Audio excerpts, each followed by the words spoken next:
Silakan. Yang pertama dari Ibu Paula Carpenter, ditanyakan, Alkitab menyatakan tidak boleh ditato. Bagaimana dengan tato alis yang banyak dilakukan oleh kaum wanita yang mengaku Kristen? Oke, itu pertanyaan pertama pendeta. Lalu Oke. pertanyaan kedua dari Om Didi adalah apakah umat Allah itu mempunyai standar moral yang lebih dibandingkan dengan orang lain? Artinya ya, tentu saja dalam segala sesuatu. Kenapa? Tentu kita akan bertanya ya, kenapa sampai tato itu dilarang ya. Saya tidak sempat ambil ayat-ayat ya, tapi saya pernah membaca dan saya pernah mendiskusikan sedikit tentang tato itu, tentang satu-satu dulu ya, mungkin nanti Dede ulang lagi pertanyaan Om Didi ya.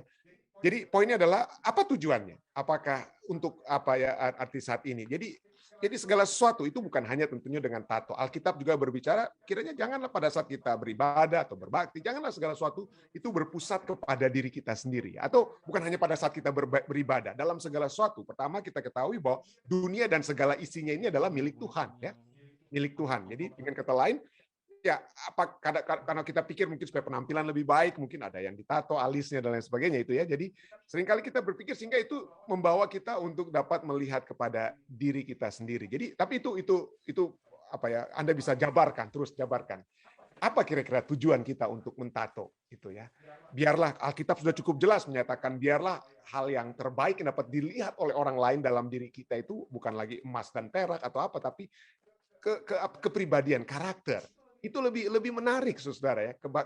Kekuatan karakter kita itu jauh lebih menarik daripada jam tangan emas ataupun mobil mewah ataupun tato ataupun emas perak yang kita pakai. Itu jauh lebih menarik karena semua itu di luar karakter itu semuanya itu tidak ada gunanya, tidak ada gunanya. Itu poin pertama. Jadi bagaimana dengan orang yang sudah ditato? Well, pertama tentu saja Alkitab cukup jelas katakan bahwa kita dapat membawa segala sesuatu kepada Tuhan, kita bisa berdoa dan kita bisa memiliki satu kehidupan yang lebih dekat tentunya dengan Tuhan ya. Tuhan akan terima kita walaupun dosa kita merah seperti krimisi akan putih seperti salju. Itu poin pertama. Dan yang berikutnya, kalau kita sudah mendengar dan mungkin kalau Anda tertarik ya, saya akan mungkin satu pelajaran nantinya ya, kita akan bahas sedikit tentang tato tersebut. Kalau kita sudah mengetahui ada ayat firman Tuhan yang melarang kita untuk ditato, mungkin itu menjadi pencegahan bagi kita. Janganlah kita apa ya?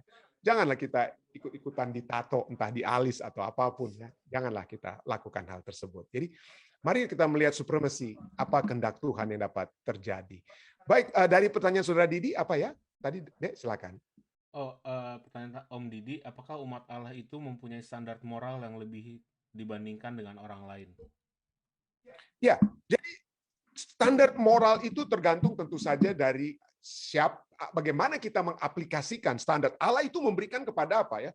Allah seperti hujan, seperti matahari, dia berikan. Ada firman-Nya itu dia telah berikan kepada siapa yang mau untuk menerima. Tapi poinnya adalah bagaimana kita menerima standar tersebut, bagaimana kita mengaplikasikan. Jadi dengan kata lain, saya tidak katakan bahwa wah, orang-orang apa ya, ada orang-orang yang lebih bermoral, eh, ada yang mungkin tidak, arti poinnya begini, ada yang katakan bahwa oh, pendeta ada orang-orang bukan orang Kristen sedikit sekalipun, oh bukan orang Kristen sekalipun, tapi mereka sepertinya lebih bermoral, ya mereka sepertinya lebih bermoral. Nah, apakah mereka itu lebih baik di hadapan Tuhan? Padahal mereka tidak percaya Tuhan. Ya. Nah, itu adalah satu argumen yang salah terus terang saja. Kenapa? Karena itu sering digunakan orang untuk menyatakan, oh kita tidak perlu Tuhan untuk bermoral. Tetapi kita tahu bahwa untuk memiliki kehidupan yang bermoral yang sesungguhnya itu kita memerlukan Tuhan. Kita memerlukan kekuatan surga. Ya, jadi dengan kata lain, bagaimana kita dapat memiliki satu kekuatan untuk menghidupkan satu kehidupan yang bermoral apabila kita terikat dengan surga. Kenapa? Karena surgalah yang memberikan kekuatan bagi kita untuk memiliki kehidupan bermoral yang sesungguhnya. Jadi ada yang katakan itu, oh orang yang tidak percaya Tuhan itu lebih bermoral, itu satu asumsi atau satu premis yang salah. Kenapa? Faktanya adalah ateis-ateis yang mengatakan mereka tidak percaya Tuhan, mereka melakukan tindakan kebaikan. Pada umumnya apa yang terjadi? Coba seperti Richard Dawkins yang saya pernah bahas waktu lalu. Apa yang terjadi dengan dia? Wah, istrinya itu ganti-ganti terus, ya, dan main selingkuh kiri kanan.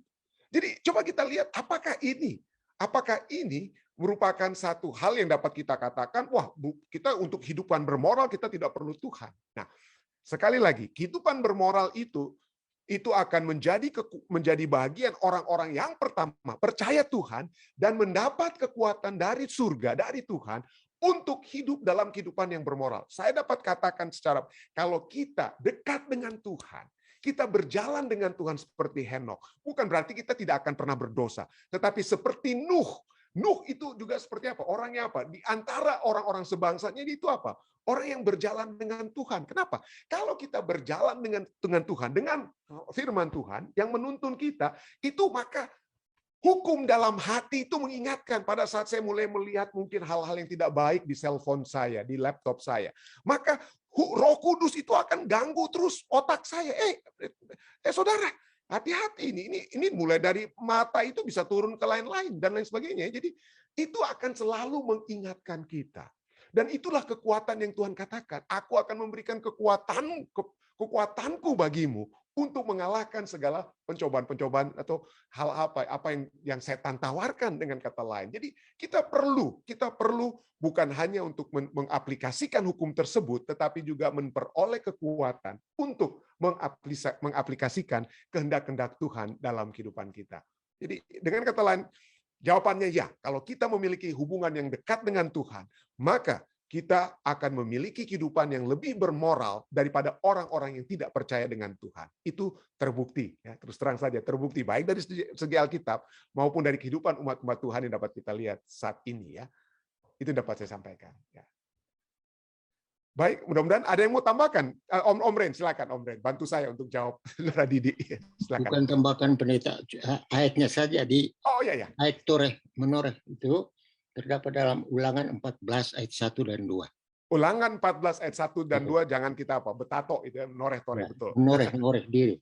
Menoreh diri. Kenapa ya? Karena juga waktu lalu ya Om Ren itu dipakai oleh penyembahan-penyembahan berhala. Jadi asal usul daripada tato itu adalah orang-orang di zaman Israel dulu ya, pada saat mereka menyembah Allah itu mereka juga menoreh-noreh ya, artinya simbol-simbol dewa-dewi mereka ya, dengan kata lain. Ya, terima kasih. Ya. Baik, ada lagi lainnya? Mungkin bersama-sama saya ada pendeta muda tulus. Kalau pendeta muda tulus dari tempat Derek mau bantu saya untuk jawab, silakan. Baik, saya mau bertanya. Bagaimana kalau dalam gereja kita sudah nyata-nyata mereka itu hidup bersama satu seks ya, gimana ya? Sudah nyata-nyata mereka itu hidup bersama. Memang mereka dikawinkan, tapi sudah nyata-nyata mereka sudah hidup bersama laki-laki sama laki-laki. Ada di kitabnya anggota. Ya, Tante, ini terus terang ya. Jadi seringkali ya pendeta-pendeta itu, waduh, jangan hati-hati pendeta ya, jangan keras-keras ngomongnya kepada mereka. Nanti pendeta apa ya? Nanti gimana kalau anak-anak muda kita itu ya kita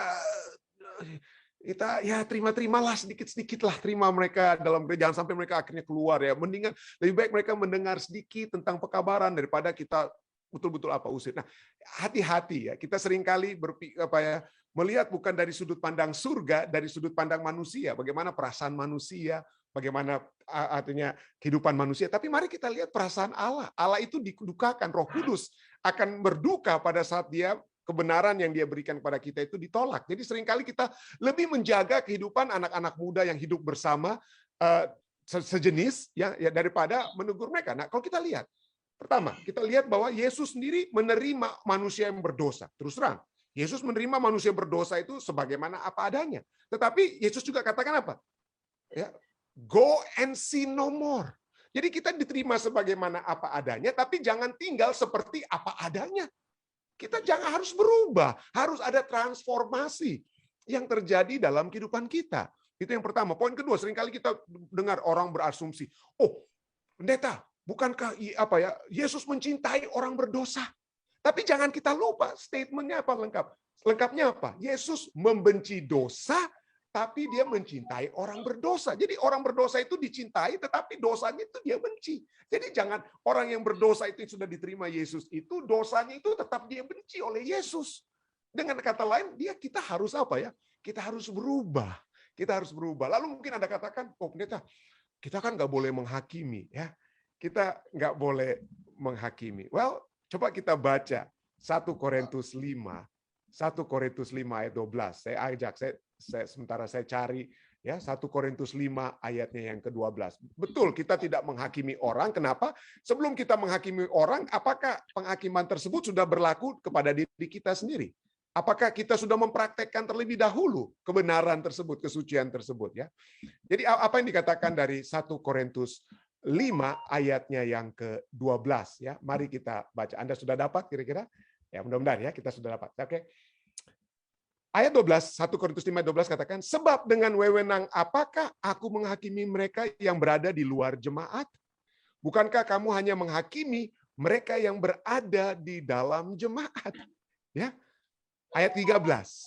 Jadi ingat, yang di luar jemaat siapa yang akan hakimi? Nah, ayat 13 katakan, mereka yang berada di luar jemaat akan dihakimi Allah, tetapi bagaimana yang dengan di dalam jemaat? Nah, ini firman Tuhan yang bilang ya, bukan saya saudara ya.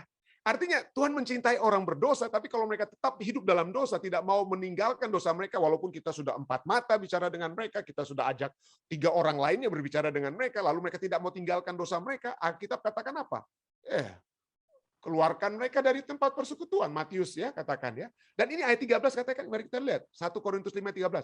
Mereka yang berada di luar jemaat akan dihakimi Allah. Lalu berikutnya ayatnya apa katakan?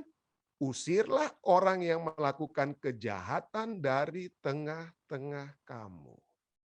Ini firman Tuhan katakan. Ya. Usirlah. Kalau mereka tidak mau terima. Ya. Kalau mereka tidak mau terima, walaupun kita sudah dengan kasih kita datangi mereka. 4 mata, 6 mata, 10 mata, 1 jemaat sudah datang pada mereka. Tapi mereka tidak mau bertobat daripada kebebalan mereka, tidak mau berubah. Maka ayat ini katakan apa? Ya, walaupun kita tidak menghakimi di luar jemaat, itu urusan Tuhan, tapi dalam jemaat, usirlah orang yang melakukan kejahatan dari tengah-tengah kamu. Saya mohon maaf, tapi kayaknya keras, tapi inilah firman Tuhan tadi sudah katakan, firman Tuhan itu kadang-kadang harus menjadi pedang. Kadang-kadang untuk menghilangkan tumor itu harus ada yang dioperasi ya. Harus ada yang dipotong untuk dikeluarkan. Mudah-mudahan dapat menjawab Tante. Mudah-mudahan dapat menjawab Tante. Sorry.